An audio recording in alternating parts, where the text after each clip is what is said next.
তুমি না তওবা করেছিলে? তুমি না শুধুমাত্র আল্লাহর জন্য সবকিছু ছেড়ে দিয়েছিলে? বুঝতে পেরেছিলে কোথায় তোমার আসল ঠিকানা? ভুলে গেছো? আবার কোন পাপ তোমায় গ্রাস করে নিল? তুমি তো সেই যে নিজের পাপের প্রতি অনুতপ্ত হয়ে সিজদায় পড়ে অঝরে কেঁদেছিলে। তাহলে আবার কেন দুনিয়ার ধোকায় পড়ে গেলে?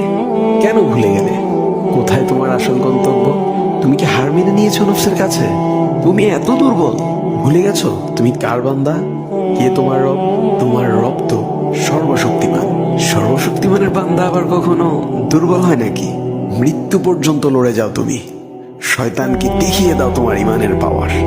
শয়তানের ধোকায় পড়ে অনেক পাপ করে ফেলেছো, তাই নিরাশ হয়ে গেছো তুমি, তাই না? তুমি কি জানো না তোমার রব কতটা মহান? তিনি তো তোমাকে ক্ষমা করার জন্য অপেক্ষা করছেন। তাই ফিরে আসো সেই রবের দুয়ারে, যার দুয়ার কখনো বন্ধ হয় না। ভিডিওটি ভালো লাগলে একটি শেয়ার করে দিবেন। হয়তো